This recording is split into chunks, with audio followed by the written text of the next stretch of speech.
সকাল বা রাতে খাওয়ার জন্য মশলা লুচি আর আলুর তরকারি আজকে আপনাদের সাথে শেয়ার করছি। নমস্কার বন্ধুরা, সুশীলার রান্নাঘরে আপনাদের সবাইকে স্বাগতম। প্রথমে 4টে আলু খোসা ছাড়িয়ে নিচ্ছি। খোসা ছাড়ানো হয়ে গেলে ছোট ছোট টুকরো করে আলুগুলো কেটে নেব। একটা বাটির মধ্যে জল নিয়েছি। কেটে নেওয়া আলুর টুকরোগুলো জলের মধ্যে দিয়ে দিলাম।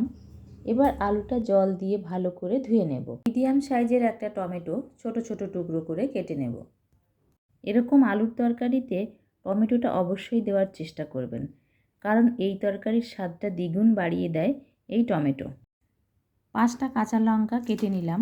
অল্প পরিমাণ ধনেপাতাও কেটে রেখে দেব, তবে ধনেপাতা অপশনাল, ঘরে থাকলে দেবেন, না থাকলে দরকার নেই। এরকম আলুর তরকারিতে ধনেপাতা আমার কিন্তু ভীষণ ভালো লাগে, তাই এরকম আলুর তরকারি রান্না করলে ধনেপাতা আমি অবশ্যই দেওয়ার চেষ্টা করি। লঙ্কা, টমেটো, ধনেপাতা কেটে নিলাম।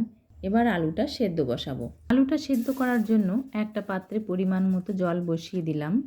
এবার আলু দিয়ে মিডিয়াম টু হাই ফ্লেমে 7 থেকে 8 মিনিট সেদ্ধ করব। আলুটা সেদ্ধ হতে হতে মশলা লুচির জন্য ময়দাটা মেখে নেব। আমাদের খাওয়ার জন্য যে পরিমাণ ময়দা লাগবে, মেজারিং কাপের প্রায় 3 কাপ ময়দা নিয়ে নিলাম। ময়দার মধ্যে দিয়ে দেব প্রথমে স্বাদ মতো লবণ, 1 টেবিল চামচ জোয়ান, 1 টেবিল চামচ চিনি, 1.5 টেবিল চামচ পরিমাণ সাদা তেল, 1/2 ইঞ্চি গ্রেট করে নেওয়া আদা আর সামান্য মিহি করে কুচিয়ে নেওয়া ধনেপাতা। সমস্ত উপকরণ এবার শুকনো অবস্থায় ভালো করে 2 মিনিট ময়ান দিয়ে নেব। জল দিয়ে ময়দাটা মেখে নেব। এর মধ্যে সামান্য চিলি ফ্লেক্স দিলে ভালো হতো, তবে ঘরে নেই বলেই দিতে পারলাম না। অল্প অল্প জল দিয়ে ময়দাটা মেখে লুচির জন্য ডো তৈরি করব।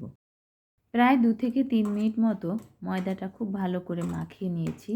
এবার একটা ঢাকনা দিয়ে ঢেকে রাখবো 10 থেকে 15 মিনিটের জন্য। এদিকে আলুটা সেদ্ধ হয়ে গেছে, নামিয়ে নিয়ে জলটা ঝরিয়ে নেব। একটা কড়াইতে 2 টেবিল চামচ সর্ষের তেল দিয়ে দিলাম 2টো শুকনো লঙ্কা। 10 থেকে 15 সেকেন্ড শুকনো লঙ্কা দুটো ভেজে নেব। 10 সেকেন্ড মতো ভেজে নিয়েছি শুকনো লঙ্কাটা। এবার আধা টেবিল চামচ কালো জিরে দিয়ে দেব।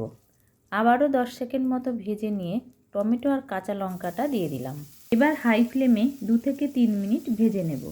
ভাজতে ভাজতে সামান্য পরিমাণ লবণ দিয়ে দিলাম আর দিয়ে দেব আধা টেবিল চামচ হলুদ। 2 থেকে 3 মিনিট নাড়াচাড়া করে নিয়ে সেদ্ধ করে রাখা আলুটা দিয়ে দিলাম। আলুটা দেওয়ার পর 2-3 মিনিট নেড়েচেড়ে নিয়ে ঝোলের জন্য পরিমাণ মতো জল দিয়ে দিলাম। স্বাদ মতো লবণ দিয়ে দেব। 10 সেকেন্ড নাড়াচাড়া করে নিয়ে ঢাকনা দিয়ে ঢেকে দিলাম।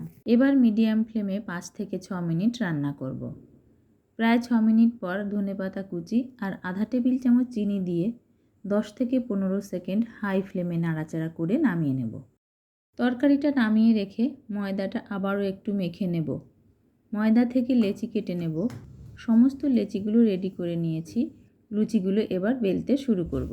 সকালের জলখাবার বা রাতের ডিনারে এরকম নিরামিষ আলুর তরকারি আর মশলা লুচি আপনারাও বাড়িতে তৈরি করবেন। ভালো লাগলে অবশ্যই কমেন্ট করে জানাবেন। আর আমার চ্যানেলের ভিডিওগুলো আপনাদের যদি ভালো লাগে অবশ্যই লাইক করবেন এবং আমার চ্যানেলটিকে সাবস্ক্রাইব করবেন। কয়েকটা লুচি আমি বেলে নিয়েছি, এবার তেলে ভেজে নেব। ভাজার জন্য কড়াইতে তেল দিয়ে দিয়েছি। মিডিয়াম টু হাই ফ্লেমে লুচিগুলো ভেজে নেব। মিডিয়াম টু হাই ফ্লেমে 1 থেকে 1.5 মিনিট হালকা লাল করে সমস্ত লুচিগুলো ভেজে নেব।